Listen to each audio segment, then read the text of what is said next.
खूप सोप्या पद्धतीने मस्त ज्युसी आणि स्पायसी तवा चिकन रेसिपी आज आपण बघतोय। आजची रेसिपी खूप खास आहे कारण घरातल्याच मसाल्यांमध्ये तयार होणारे चिकन अगदी रेस्टॉरंट स्टाईल टेस्ट देतं। नमस्कार, मी स्मिता स्मितू रेसिपीमध्ये तुमचं खूप खूप मनापासून स्वागत करते। रेसिपी जरा देखील आवडली तरी एक लाईक आणि कमेंट नक्की करा। आता या ठिकाणी अर्धा किलो चिकन मी स्वच्छ धुवून घेतलं होतं। त्याच्यामध्ये 1 चमचा भरून मी आलं लसणाची पेस्ट घेतली, अर्धा चमचा मीठ आणि पाव चमचा हळद घेतली। आता जी आलं लसणाची पेस्ट वापरताना ती ताजं असणं खूप गरजेचं आहे, त्यामुळे छान चव येते। व्यवस्थित मिक्स करून घ्यायचं आणि झाकून ठेवायचं। कमीत कमी 15 ते 20 मिनिटं आपल्याला झाकून ठेवायचे। जर वेळ असेल ना 1 तासभर झाकून ठेवा। असं हे मॅरिनेट केल्यामुळे सुंदर चव येते रेसिपीला। आता हे मॅरिनेट झाल्यानंतर मी याला कुकरमध्ये 1-2 चमचे तेल गरम करून घेतलं आणि छान परतून घेतलं हाय फ्लेमवरती। आणि मग गॅसची फ्लेम लो केली आणि झाकणावर पाणी टाकून याला शिजत ठेवले। लो फ्लेमवरती 10 मिनिटं याला शिजू दिले। असं केल्यामुळे अंगाचंच पाणी त्याला भरपूर सुटले। तरी देखील थोडंसं अर्धा कप पाणी टाकून ताटावरचंच अर्धा कप पाणी टाकलं आणि मस्त कुकरच्या 2 शिट्ट्या देऊन घेतल्या। फक्त मला 50% एवढं शिजवायचं आहे, कारण आज मला वेळ कमी असल्यामुळे खूप झटपट तयार करायचं होतं। खरं तर आजची रेसिपी ही तव्यामध्ये देखील अगदी झटपट होते, छान होते, पण मला वेळ खूप कमी होता म्हणून मी असं कुकरमध्ये 50% शिजवून घेतलं। त्यामुळे खूप ज्युसी आणि मऊसूत असं हे चिकन शिजलं आणि शिवाय झटपट देखील तयार झालं। आता हे चिकन शिजेपर्यंत मी इकडे वाटण तयार करून घेतले। अर्धी वाटी सुकं खोबऱ्याचा कीस घेतला आहे मी, थोडीशी कोथिंबीर, 4-5 लसणाच्या पाकळ्या आणि 1 इंच आल्याचा तुकडा घेतला आहे। आता जे खोबरं आहे ना ते अगदी लो फ्लेमवरती मस्त गोल्डन ब्राऊन होईपर्यंत भाजून घ्यायचे। आता मिक्सरला बारीक वाटण तयार करणार आहेत आपण। हे भाजलेलं खोबरं, त्याच्याबरोबर कोथिंबीर, लसूण आणि अद्रक हे टाकून छान वाटून घ्यायचं। पाणी न टाकता छान वाटण तयार केलेले।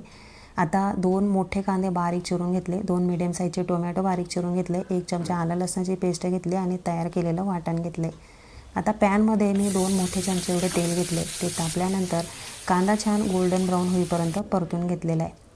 मग याच्यामध्ये टोमॅटो टाकून हा देखील छान परतून घेतलेला आहे। टोमॅटो परतताना अगदी चिमूटभर मीठ टाकलं, त्यामुळे असा मऊ शिजतो हा टोमॅटो छान परतून झाल्यावर मग याच्यात आलं लसणाची पेस्ट परतून घेतले। याचा कच्चेपणा जाईपर्यंत किंवा छान परतून घ्यायचं आहे आपण। मग याच्यामध्ये जे वाटण तयार केलं होतं सुकं खोबऱ्याचं ते आपण टाकायचे।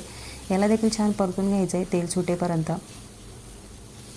हे सगळं आपल्याला मीडियम टू लो फ्लेमवरती परतायचं आहे, त्यामुळे खूप खमंग अशी चव येते आजच्या पदार्थाला। आता याच्यामध्ये सुके पावडरचे मसाले टाकलेत मी, 2 चमचा लाल चटणी पावडर, 1 चमचा धन्या जिऱ्याची पूड टाकली, 1 चमचा चिकन मसाला टाकला आहे, अर्धा चमचा हळद टाकली आणि पाव चमचा घरातलाच गरम मसाला टाकला आहे। छान परतून घेतलं मसाल्याचा कच्चेपणा जाईपर्यंत।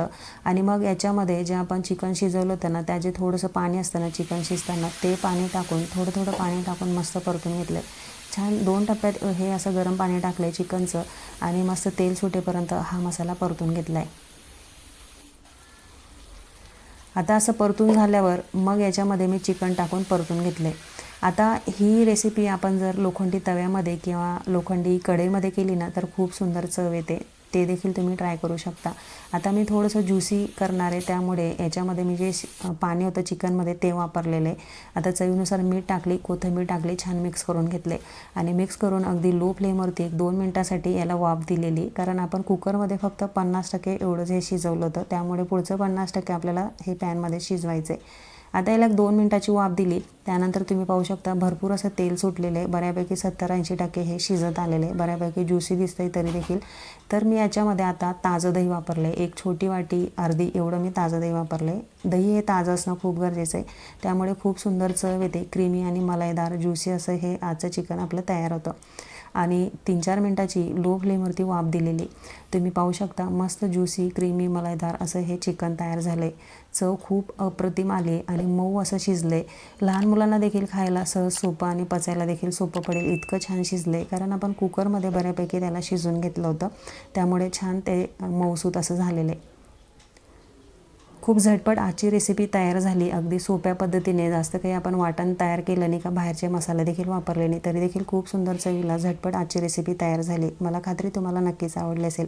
रेसिपी जरा देखील आवडली तरी रेसिपीला लाईक करा, चॅनलला सबस्क्राईब करा। चला तर मग पुन्हा भेटूया अशा छानच्या रेसिपीसोबत।